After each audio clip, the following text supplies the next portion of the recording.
दिल्ली में अब रहने में डर लगता है। सुबह का सूरज उगता नहीं कि दिल्ली में लोगों के लापता होने का सिलसिला शुरू हो जाता है।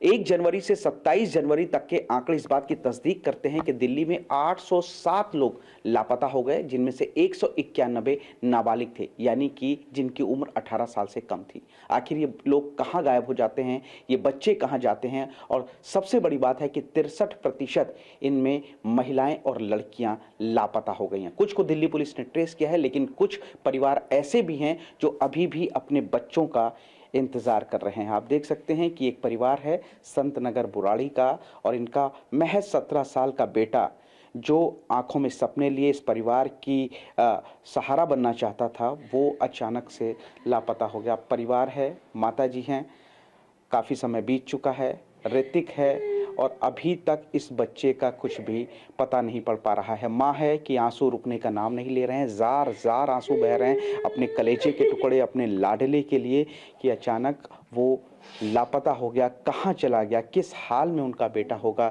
ये बड़ा सवाल है। और सवाल ये भी है कि आखिर दिल्ली पुलिस इनके बच्चे को ढूंढने के लिए क्या करे। आंसू देखिए किस तरीके से लगातार बह रहे हैं। 17 तारीख वो तारीख है जब ऋतिक अचानक अपने घर से लापता हो गया। और इस तरीके से आप देखेंगे कि जो परिवार है वो अपने बच्चे को याद कर रहा है, पूरी कोशिश कर रहा है। पोस्टर बनवाए गए हैं, लापता FIR लिखाई गई है, लेकिन अभी तक जो 807 लोग लापता हुए हैं उनमें एक ऋतिक भी है, और ऋतिक का कुछ भी पता नहीं चल रहा है।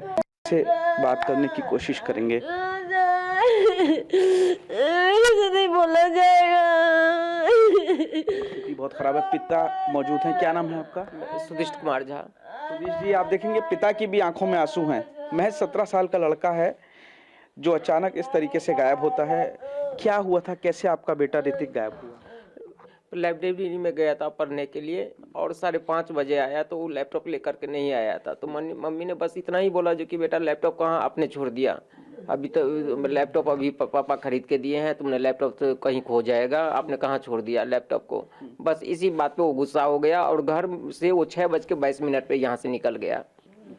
6:22 में निकला, और रानी पब्लिक स्कूल में 6:31 में ई-रिक्शा पकड़ा है, जो हम लोग खुद उसको प्राइवेट CCTV वाला फुटेज को चेक करवाए किए हम लोग।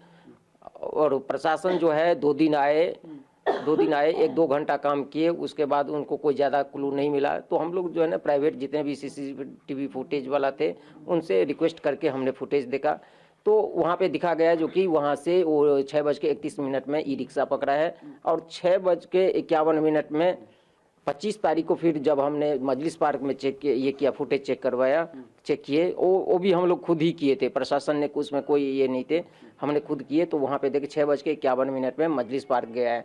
फिर हमने प्रशासन को ये चीज़ बताया जो कि इस तरह से है, तो आप ये बताइए जो कि एग्जिट कहाँ पे बच्चा मेरा किया है, फिर हम अपने तरीके से हम भी करेंगे, आप लोग भी कीजिए। लेकिन कोई इतना ज़्यादा सपोर्ट नहीं मिला उन लोगों से। और पुनीत इस वक्त हमारे साथ लाइव जुड़ रहे हैं। पुनीत, ये एक कहानी है लेकिन 800 कहानियां और हैं, क्योंकि हर दिन आंकड़ा बढ़ता जा रहा है बच्चों के गायब होने का। न सिर्फ बच्चे बल्कि महिलाएं, लड़कियां, लोग शामिल हैं। अभी इस पूरे मामले पर पुलिस का एक्शन कहां तक पहुंचा है? पुलिस कितना ट्रेस कर पाई है इस मामले को?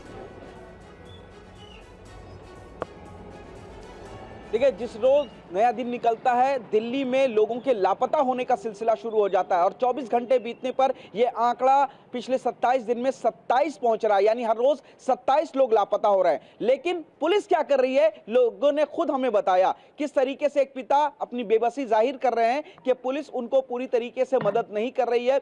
हर घर में एक यही कहानी है जहां जहां से ये बच्चे लापता हुए हैं। माँ और पिता की आंखों में सिर्फ आंसू है और इंतजार है। दिल्ली पुलिस अपनी तरफ से इस बारे में अभी तक कोई भी बयान जारी नहीं किया। पुलिस का रवैया काफी ज्यादा नकारात्मक है। जैसा कि परिवार वाले बता रहे हैं कि उनको कुछ भी जानकारी उनके बच्चों के बारे में नहीं दी जा रही, बस इतना जवाब दिया जाता है कि पुलिस हर संभव कोशिश करे। लेकिन कोशिश क्या कर रही है, नतीजा सिफर है।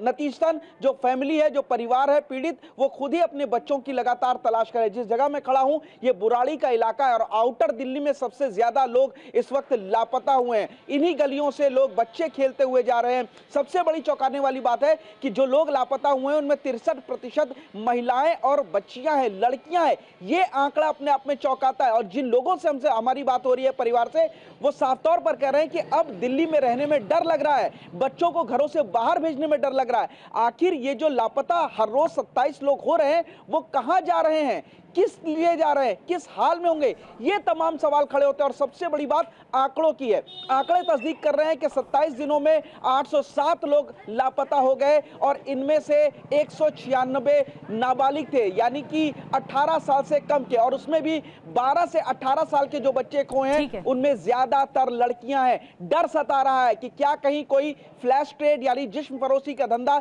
या कोई गैंग तो काम नहीं कर रहा जो इन बच्चों को, इन लोगों को किडनैप कर रहा है। तो अब पूरी दिल्ली में हड़कंप है और डर का माहौल भी लगातार बनता जा रहा है। पुनीत, अनहोनी की आशंका भी बढ़ती जा रही है कि इन लोगों के साथ क्या सलूक किया जा रहा होगा, क्या हो रहा होगा। पुलिस को जल्द से जल्द इस केस को क्रैकडाउन करना होगा। और हर रोज एवरेज अगर 27 लोग गायब हो रहे हैं, जिसमें बच्चे भी हैं, तो ये बहुत ज्यादा चिंताजनक है देश की राजधानी दिल्ली से। बहुत बहुत धन्यवाद पुनीत, ये पूरा मामला समझाने के लिए।